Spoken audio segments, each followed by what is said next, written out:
Day from 1:30 to 2 p.m. on Radio Al Ansar. Join Maulana Muhammad Saleh Yusuf Arbi Qadri Moini for Back to the Basics, a dedicated journey through the core principles of Islamic teachings. Whether you're deepening your knowledge or reconnecting with your spiritual roots, this half hour will guide and enlighten. Tune in to reconnect, rediscover, and reaffirm your faith.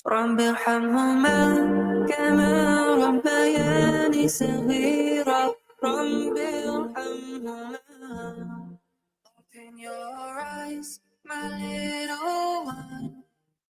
Long ago I was oh so young. When you wake up and hold your own, know with each wrinkle there's some lessons you'll learn.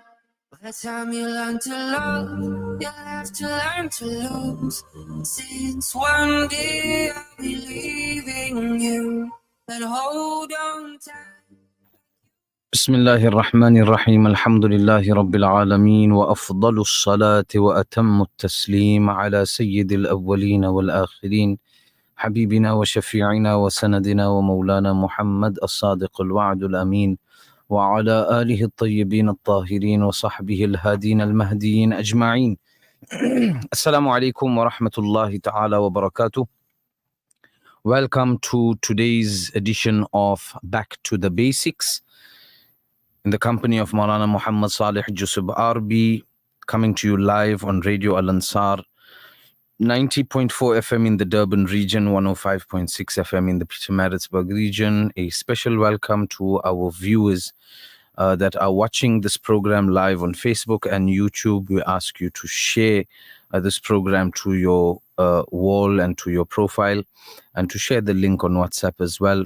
Back to the Basics is an attempt to inspire people to return to the basic and fundamental teachings of Islam. We are discussing the Al-Malfuz al-Sharif of Ala Hazrat Imam Ahmad Rida radiyallahu ta'ala an, and obviously because these are anecdotes and these are basically recordings of discussions that were carried out and discussions that took place with the Imam.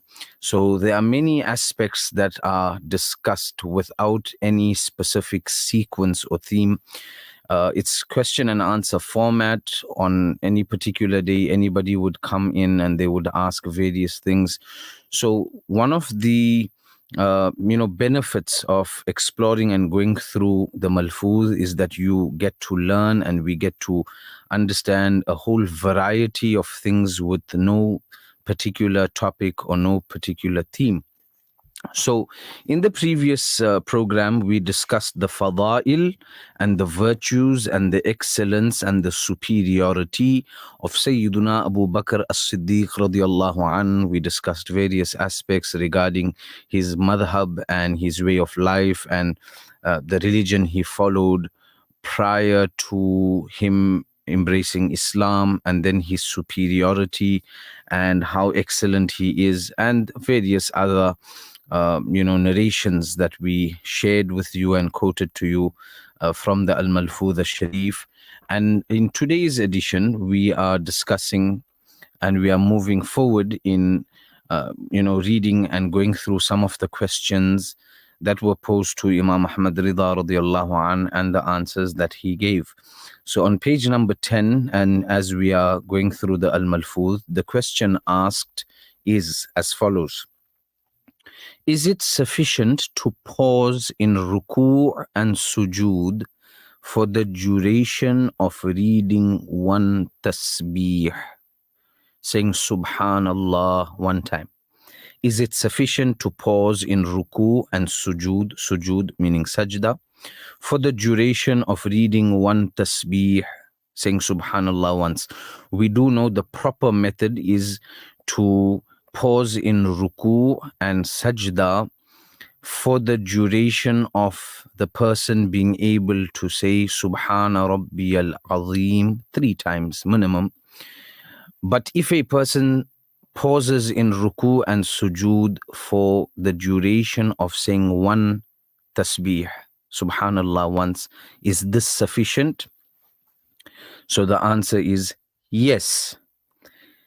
It is fard to pause in ruku and sajda for the duration of one tasbih.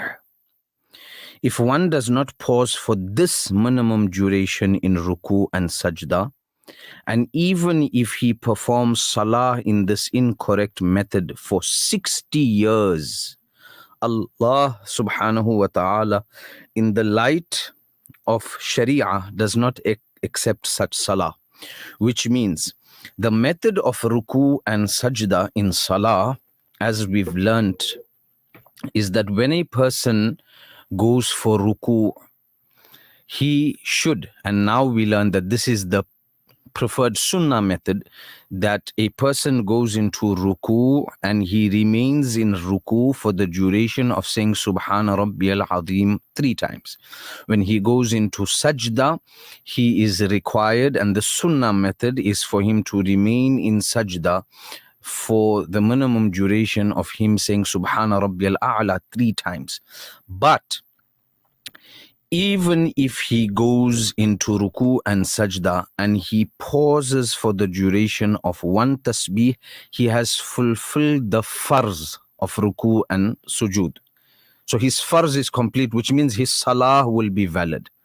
And if he goes in ruku and sajda, and let alone for the duration of 3 Subhana Rabbiyal Azims, he doesn't even pause for the duration of one tasbih, which means he has not fulfilled the fard of ruku and sajda.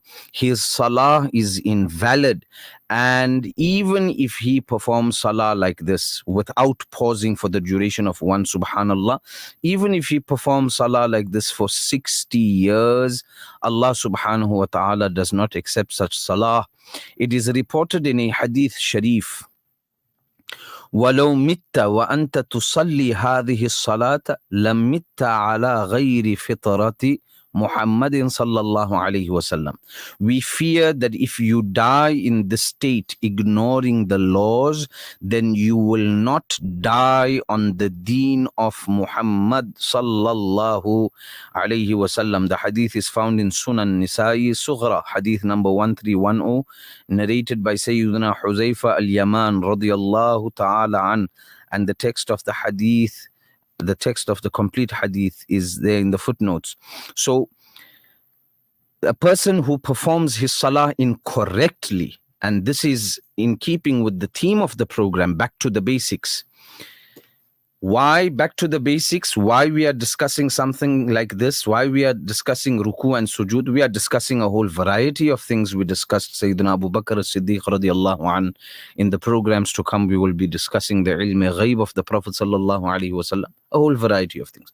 But here we are discussing ruku and sujud. The minimum duration that one has to pause in ruku and sujud is the duration of saying one tasbih.